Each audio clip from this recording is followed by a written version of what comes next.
This is South Africa in 2025. It's a year of blackouts. Collapsing roads, hijackings in broad daylight, corruption stealing billions while hospitals run dry. And the worst part, everyone knows and nothing changes. This is our crisis today. More than 8 million South Africans are out of work. 33.2% of the population is unemployed. What does that mean? That almost 6 in 10 young people cannot find work.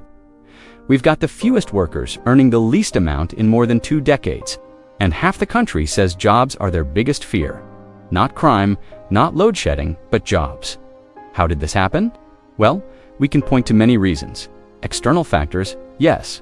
Global downturns, yes. COVID lockdowns, yes. But what makes this unique is that here in South Africa, the problem is corruption from the top down. The result? State capture, 250 billion rands stolen. And this was just the tip of the iceberg.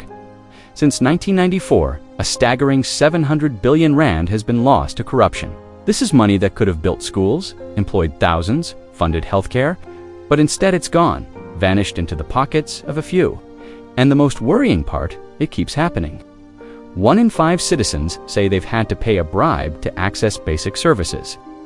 Yet the same politicians who are supposed to fix the very problems they caused, they stay in power. How? By playing us all against each other, poor communities pitted against rich landowners, race against race, region against region. They make it seem like others are to blame for our problems, but it's them. Corruption doesn't just empty the treasury, it also switches off the lights. Eskom's debt has reached 400 billion rand.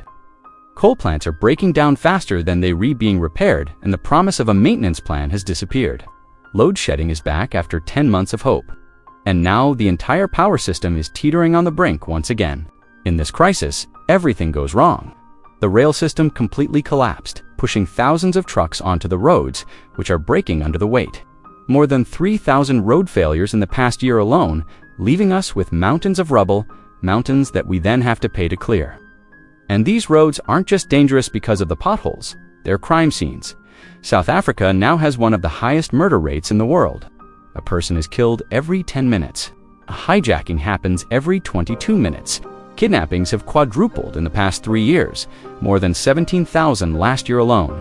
And the worst part, many are carried out by these so-called blue light gangs, often with real police involvement.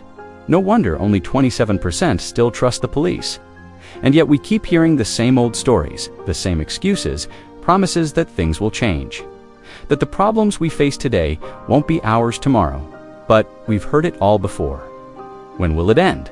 If the past is any guide, the answer is never. If not for the fact that we are alive today, this could have been our headline. Country on the edge, the story of a great nation sliding into oblivion, another cautionary tale from this part of the world. Instead, it's us writing the news today, and that gives us hope. We see it every day around us, the resilience of the human spirit. Communities filling potholes themselves, residents delivering water to those without, entrepreneurs creating jobs where government can't. Yes, the system fails, but the people don't. It's our spirit that carries us through. This country is worth saving. It has the resources, the talent, the entrepreneurial spirit, but corruption must end.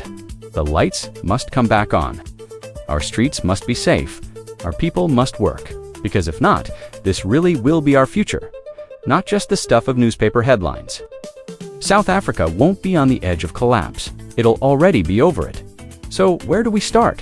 That's the question we ask ourselves every day. We try to stay positive, to focus on the good, to celebrate the heroes. But we know there comes a time when enough is enough. Today is one such day. We look at the collapsing roads, the soaring crime, the endless load shedding, and we say, we can't take it anymore. There has to be a better way. And that's why we're doing something different today. Instead of bringing you the news, we want to hear from you. So let's come up with solutions. Here are some ideas I have. Stop wasting time debating whether or not there's corruption. Clearly, there is. So let's get to fixing it. Implement a solution that works, like term limits for politicians. Voters should be able to recall an underperforming leader. Term limits will give voters the power to vote new leaders into office. Leaders with fresh ideas and a willingness to serve, not steal. Yes, load shedding and corruption are linked. In the past decade, 74,000 megawatts of new generation capacity was needed. Eskom spent 48,000 megawatts on corruption. If that money had gone into new energy projects, load shedding would be a thing of the past. Corruption won't stop unless the judiciary becomes independent. Judges are appointed based on political connections, not merit. There's no separation of powers, so politicians just get away with it. Our national carrier, South African Airways, is a drain on the fiscus. It's never made a profit, and it just keeps getting bailed out. Let the private sector build a world-class airline that we can all be proud of. The SAPS needs urgent reform. Its TV license fee should be scrapped and replaced with a much smaller monthly subscription or sponsorship model. If commercial radio stations can survive without a government handout, so can the SAPS. There's too much bureaucracy, too much red, green, blue, and black tape. Streamline government processes and cut out the corruption. Do this by introducing a Whistleblower Protection Act. Anonymity must be guaranteed. Corruption starts at the top. If the president sets the wrong example, how can he expect his ministers and directors general to behave differently? The buck stops with him, and that's why the president must voluntarily reduce his salary to a more affordable level.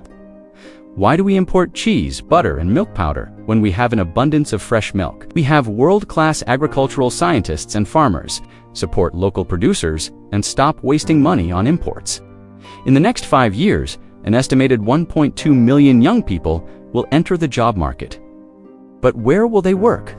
There are currently 500,000 small businesses struggling to survive, burdened by red tape, corruption, and load shedding. We need urgent reforms to make it easier to do business and to create jobs. We're losing the battle to fix the basics. Millions of South Africans have to deal with water cuts, with electricity blackouts, and with uncollected garbage. Service delivery is the cornerstone of government. Without it, there can be no legitimacy. Local government needs to be fixed. Every citizen must have access to water, sanitation, electricity, and safety. Too many of our compatriots are languishing in prison. Thousands of prisoners are serving life sentences for crimes they didn't commit.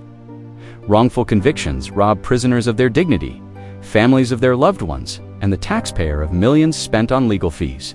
South Africa has one of the highest levels of incarceration in the world.